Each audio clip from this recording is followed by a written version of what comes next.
Әңгіме жас қыз Эмилиден басталады. Ол бірдеңені іздеп жүр. Қолында таңғажайып құтырған ит бар. Қуыршақ оны бағыттап тұрғандай оны жертөлеге түсіріп, ол қабырғаға жақын жерде тоқтайды.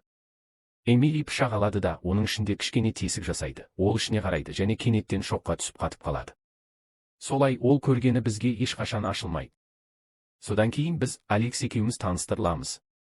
Алекс ауыр апатқа ұшыраған, ол оның көпшілік есін жоғалтуына себеп болды. Бір күні оның досы Марк оны көруге келеді және айтады: «Бауыр, мен саған тамаша жұмыс таптым, күтуші болу, және ол жақсы төлейді».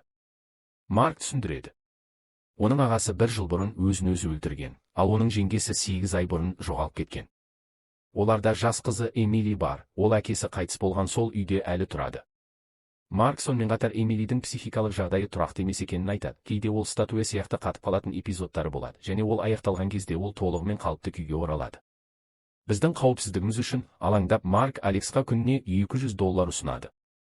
Алекс жалақы тым жақсы өтуге болмайды деп ойлайды және келіседі, бірақ ол келгенде үй көлдің ортасындағы шағын аралда орналасқанын түсінеді. Таң қалған ол Марктан сұрайды: «Неге бұны маған бұрын айтпадың? Мен жүзуді білмеймін. Мен қалай шығамын?» Марк күледі және айтады: «Мен саған ол алыс екенін айттым, енді сен мұндасың, қабылда». Бір сәт ойланғаннан кейін Алекс әрі қарай жүруге шешім қабылдайды. Олар көлді шағын қайықпен кесіп өтіп, ақырында қорқынышты үйге жетеді. Алекс ішке кірген бойда егде әйел, Эмилидің әжесі, оны ескертеді. «Менің немерем аздап таңғажайып, ол адамдарға тым жақындауды ұнатпайды. Одан әрі нәрселер одан да мазасыз болады». Алекс өз бөлмесіне бара жатқанда ол егде әйелдің басқа бөлмеден үлкен қап көтеріп келе жатқанын байқайды. Ол оны ашады, қалың темір тізбектермен жабдықталған былғары шектеуішті көрсетеді. Ол оған айтады: «Бұл менің анамның ескі идеясы». Ол шатастырады. Алекс күмәнданады. Әже сендіреді: «Уайымдама, тізбек жеткілікті ұзын, сен әлі де әдеттегі жұмысыңды істей аласың, ол белгілі бір жерлерге бара алмайды». Алекс өзіне ойлайды: «Неге олар маған бұны бұрын айтпады, неге мен мұнда келдім?» Бірақ қазір ол қазірдің өзінде тұзаққа түсті. Әже содан кейін оларды Эмилидің бөлмесіне апарады, әңгіменің басындағы сол қыз. Сол сәтте Эмили оның эпизодтарының бірін бастан кешіріп жатыр. Ол статуя сияқты қатып тұр, қолдары көздерін жауып, жерге қадалған, мүлде қозғалмайды. Алекс оған қарайды және ойлайды: ол жай ғана кішкентай қыз. Неге қорқу керек? Марк табанды түрде талап еткеннен кейін Алекс тізбек шектеуішін киеді, әже кетеді және Алекс өз бөлмесінде жалғыз қалады. Біраз уақыттан кейін ол үйді аралап шығады. Артқы есікке жақын ол байланған итті байқайды. Ол оған таңғажайып сезіледі, өйткені ит оның өзі сияқты байланған. Ол өз бөлмесіне оралады, иттің тамағын алады және оны тамақтандырады. Содан кейін Алекс оның ішінде Марко мен оның ағасы бірге тұрған суретті табады.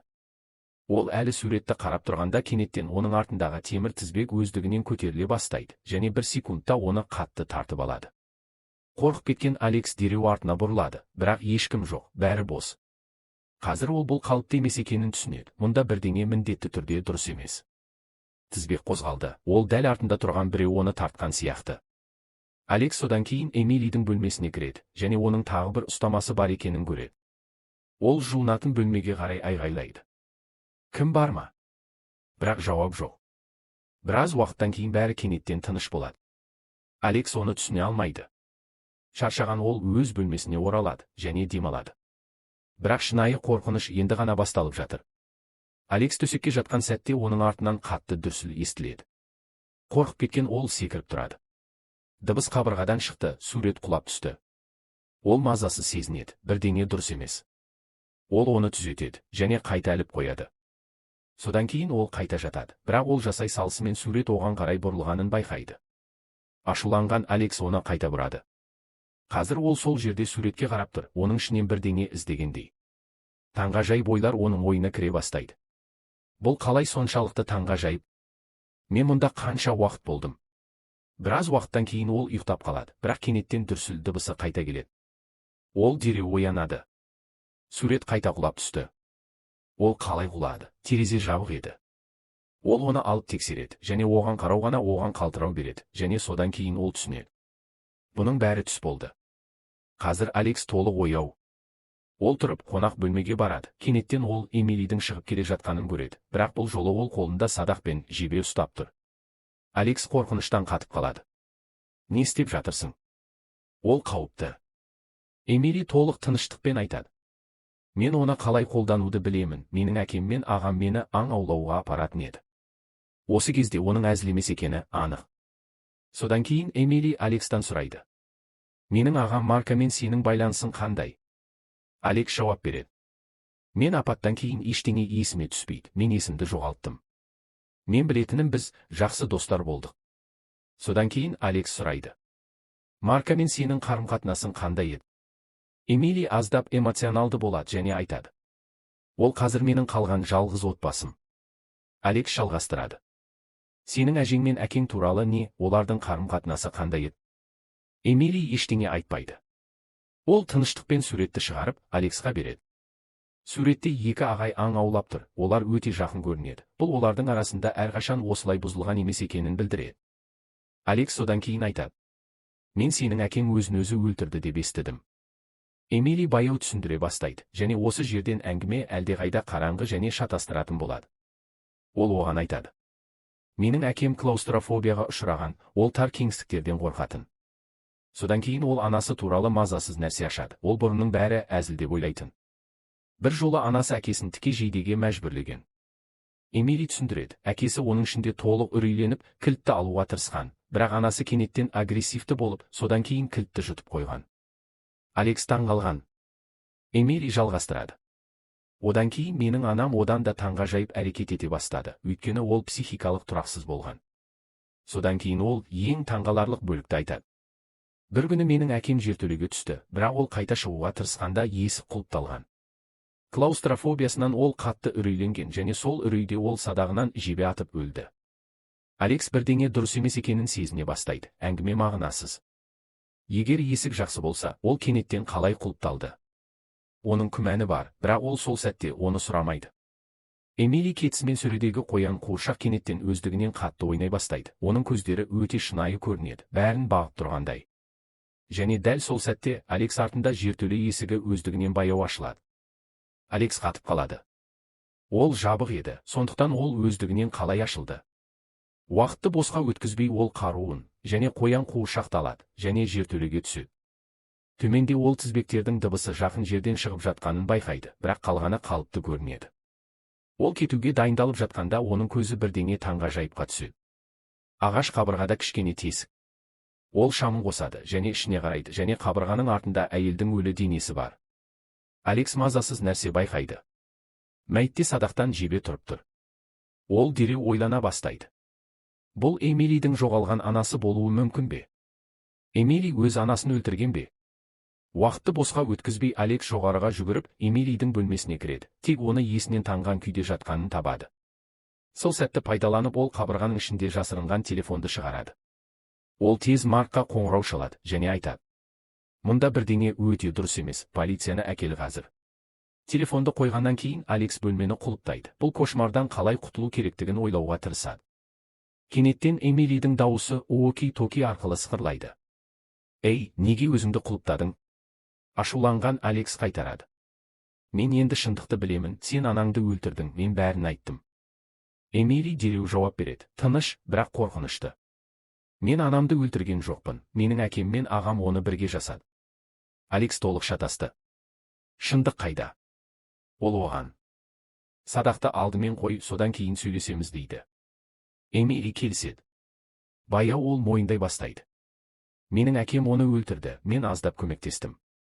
Таң қалған Алекс сұрайды. Неге полицияға бармайсың? Эмили суық жауап береді. Өйткені ол біздің отбасының беделін бұзар еді, және полицияда біздің жағымызда біреу болды. Мұны естіген Алекс үнсіз қалады, және таң қалдыратын, ол оған сене бастайды, бірақ ең үлкен сұрақ әлі де қалады. Кім шындықты айтып жатыр, және осы үйдің ішінде не жасырылған? Кенеттен Эмили айтады. Сен полицияға қоңырау шалғың келеді, бірақ сен шындықты білмейсің. Ол шегінуден бас тартады. Содан кейін ол қызыл куртка киеді және сұрайды. Сен мұны танисың ба? Алекс мұқият қарайды. Иисус, бұл менің ағамның курткасы. Эмили баяу жауап береді. Сен оның сенікі екенін білесің, сен бір жыл бұрын осында келдің және оны қалдырдың. Алекс толық шайқалып кетеді. Эмили жалғастырады. Мен әкем жертөледе құлыпталған деп айтқанымды есіңе түсір, есікті құлыптаған сен едің. Алекс миы айналады. Жоқ, мен ештеңе есіме түспейді. Егер мен мұндай нәрсе жасасам, мен есіме түсірер едім. Ашуланып және үмітсіз ол айғайлайды. Сен есауысқансың. Сен қате есіңе түсіріп жатырсың. Өз нүктесін дәлелдеу үшін Алекс Маркқа қоңырау шалады және бәрін түсіндіреді, бірақ ол алатын жауап оның арқасынан қалтырау өткізеді. Иә, бұл рас. Марк ашады. Оны сол үйге 1 жыл бұрын жіберген ол еді. Ол кейін өкінді, бірақ сол кезде Алекс келген нәрсесін жасап үлгерген еді. Қазір Алекс түсінеді. Ол кездейсоқ әкелінген жоқ, ол кеу үшін әкелінген. Ол бөлмені асыға іздей бастайды, тіке жейдеден шығудың жолын табуға тырысады, бірақ ештеңе жұмыс істемейді. Содан кейін ол желдеткіш арқылы Эмилидің бөлмесіне қарайды және кілтті көреді. Оны алуға дайындалып жатқанда артында жасырынған Эмили саусақтарын шарт еткізеді. Кенеттен Алекс ауырсынудан айғайлайды. Ол босап шығады және бөлмеден жүгіріп шығады. Қонақ аймақта ол газет табады.